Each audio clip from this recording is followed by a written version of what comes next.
स्वामी जी अगला विषय ले लेते हैं अब।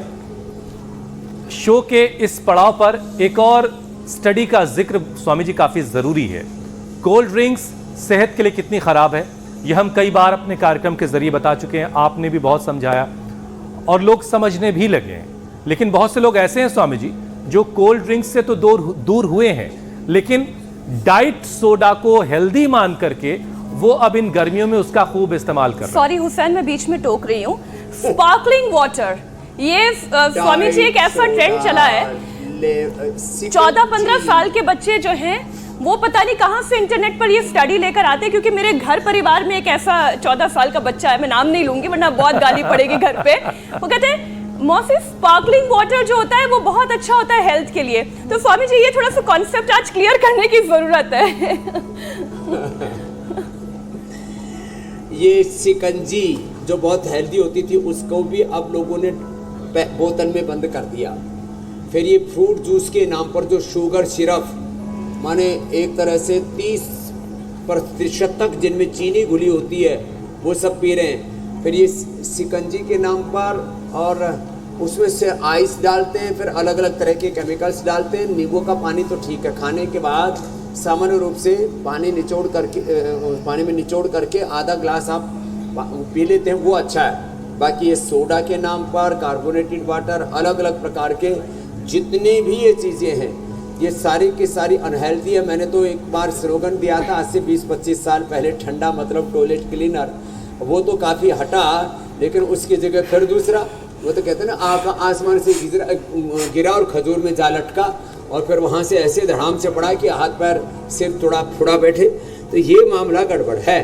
तो अब कोई बात नहीं स्वामी जी, खजूर से भी नीचे उतारेंगे। अरे अच्छी चीजें खा पी लो, खजूर से नीचे उतारा जाएगा और उनको सही से बताया जाएगा भाई ये भी गड़बड़ है।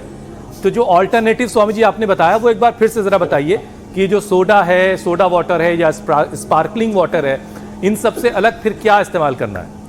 लेमन पानी घर में ताज़ा पानी के अंदर, और जिनको ज़्यादा ही ठंडा ही पीना है तो चलो, वैसे तो मैं घड़े के पानी का पक्षधर हूँ, कभी फ्रीज का पीना हो तो वो पी लो। फिर फ्रूट जो है फ्रीज में रख दो, थोड़ा नारियल फ्रीज में रख दो, उसके बाद ठंडा पियो, इतना अच्छा लगता है। जो है जूस को फ्रिज में नहीं रखना चाहिए। फ्रूट जिनसे आपको जूस निकालना है, जैसे संतरा आदि का ना, आपको नारियल आदि का ठंडा पानी पीना है तो उसको फ्रूट को जूस में फ्रिज में रख दो और उसके बाद उसको जूस निकाल करके और फाइबर के साथ पी लो। आजकल ऐसे इक्विपमेंट आ गए, फाइबर के साथ जूस निकल जाता है। और जो नारियल का पानी पीते हैं ना, उसके अंदर की मलाई भी बड़ी जोरदार होती है। अरे स्वामी जी क्या बात कर दी आपने। तो मैंने तो कई दिनों तक उपवास करके, लोग दुकान वाले को बड़ा परेशान करते हैं कि अब इसको पहले पानी पिएंगे, फिर उसको तोड़वाएंगे, फिर उसकी मलाई के चक्कर में पड़ेंगे। बहरहाल स्वामी जी, अच्छा जो ड्रिंक्स अभी आपने बताए, अब 80 रुपए देने के बाद इतनी भी मेहनत ना करवाए तो बेकार है ना। चलिए ठीक है स्वामी जी, जरा वो जो आपने ड्रिंक के बारे में बताया उसमें से लीवर के लिए कौन सा ड्रिंक ज्यादा फायदेमंद है? लीवर के लिए सबसे अच्छा लेमन का, फिर गन्ने का जूस सबसे बेहतर होगा, और फिर लौकी का जूस तो सारे अंदर के गंदगी को धो देता है, पूरा निचोड़ देता है। फिर जो है लोग ऐसे समझते हैं खीरा, करेला, टमाटर, खीरा का जूस कड़वा नहीं खीरा करेला का जूस कड़वा नहीं होता है, उसको जब मिला करके और थोड़ा टमाटर भी साथ में डाल देते हैं ना, इतना टेस्टी लगता है। तो अलग अलग बीमारियों के हिसाब से अलग अलग फ्रूट्स के जो जूस है ना, अब जैसे नारियल है तो पूरे शरीर को पुष्टि देने के लिए स्किन के ऊपर पूरी चमक आ जाएगी, गर्मी भी दूर भाग जाएगी और डिहाइड्रेशन की प्रॉब्लम दूर हो जाएगी। तो अलग अलग प्रकार के, अब जैसे बादाम अखरोट, उसको रात को भिगो करके सुबह उसको पिए, बादाम की ठंडाई वो दिमाग के लिए बहुत अच्छी होती है। गाजर का जूस वह आँखों के लिए बहुत अच्छा होता है, थोड़ा आंवला या नींबू या संतरा उसमें डाल करके ले लो। तो गाजर का जूस आँखों के लिए, बादाम अखरोट का जो घोटा हुआ है ठंडाई वो दिमाग के लिए, ऐसे लौकी का जूस जो है हार्ट के लिए और बीपी के लिए। तो अलग अलग जूसेस जो है ना अलग अलग चीज़ों के लिए, विटामिन सी के लिए जितना भी संतरा है, मौसमी है, और ये सब जूस तो बड़े अच्छे हैं। इस और लोग मेहनत से बचने के लिए स्वामी जी पैक लेकर के आते हैं और अपना नुकसान अलग से कर रहे होते हैं। बहरहाल धीरे धीरे लोग जान रहे हैं और आप रोज़ाना जब बताते हैं तो अगर कुछ लोग उसको अपनी ज़िंदगी में शामिल कर रहे हैं तो बहुत बड़ी जीत है, ये धीरे धीरे बदलाव आएगा। स्वामी जी, लिवर में इन्फेक्शन भी एक बड़ी परेशानी है लोगों के लिए, तो ये इन्फेक्शन ठीक ना हो अगर तो ऑर्गन को डैमेज भी कर सकता है, तो ऐसे में इमरजेंसी सिचुएशन ना आए उसके लिए लिवर के इन्फेक्शन को कैसे दूर किया जाए? लिवर के इन्फेक्शन को दूर करने के लिए लीवोग्रिड को हमने गोधन अर्क के साथ दिया। तमाम तरह के बैक्टीरियल, वायरल, फंगल इन्फेक्शन को गोधन अर्क का अनुपान कहते हैं उसको। 2 बूंद से लेकर के और 2 चम्मच तक हम उसको देते हैं लीवोग्रिड के साथ में। तो मैंने ये देखा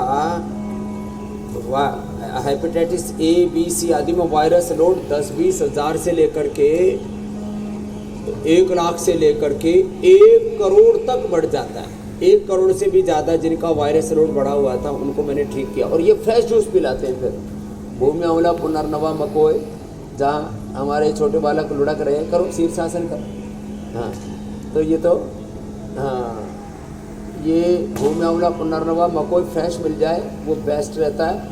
और अनार, सुबह से शाम तक अनार ही, अनार, पपीता, सेव, बग्गूगोसा, बस यही ले।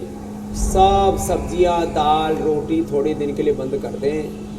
1 से 2 सप्ताह में ही पूरा ट्रांसफॉर्मेशन हो जाता है। बकरी का दूध पिलाएं। ये बकरी का दूध लीवर के लिए, और ऊँटनी का दूध हमने आर्थराइटिस और टाइप 1 डायबिटीज़ के लिए, इसकी बहुत ही ज़बरदस्त मेडिसिनल वैल्यू है। लेकिन लोग भूल गए थे, हमने याद तो दिला दिया। अब देखो भाई, लोग कर भी रहे हैं। अच्छा स्वामी जी, फैटी लीवर की परेशानी अगर बढ़ जाए, ये केस बिगड़ जाए, तो कई बार कुछ पेशेंट्स में स्टूल में ब्लड आने लगता है। तो अगर इस तरह की दिक्कत किसी को हो जाए तो फिर क्या उपाय है? हाँ, ब्लड आए तो क्या करें? एक तो लौकी का जूस, लौकी की सब्जी का ही प्रयोग करें बिना मिर्च मसाले के। हाँ, थोड़ा सा जीरा, थोड़ा सा गाय का घी हल्का सा डाल लें, आधी चम्मच, नहीं तो ऐसे ही उबाल करके दें, क्या दिक्कत। अब उसमें शीशम, पीपल, बेल, शीशम, पीपल, बेल के पत्ते, और बेल का तो शरबत भी अच्छा काम करता है। दूर्वा घास, दूधी घास या एलोवेरा या सौंफ का पानी। इसमें 1 चुटकी भर स्फटिका भस्म, फिटकड़ी की भस्म, 1 चुटकी भर कहरवा पिष्टी और 1 से 2 ग्राम नाग केसर। ये 3 चीज़ें बड़ी ज़बरदस्त हैं, स्फटिका भस्म, कहरवा पिष्टी और नाग केसर। बस ये प्रयोग कर लिया, ये जूस में, कोई भी एक जूस में, एलोवेरा के जूस में, लौकी के जूस में, शीशम पीपल बेल के जूस में मिला करके पी लो, तुरंत ब्लीडिंग खत्म हो जाती है। और ये ब्लीडिंग होती है पित्त बढ़ने से। जो हवन चल रहा है ना, इस यज्ञ की भस्म को पानी में डाल करके 5 ही मिनट के अंदर वो ऐश राख उसकी बैठ जाती है और वो पानी पिला देते हैं, तो सब प्रकार की ब्लीडिंग को ख़त्म कर देता है।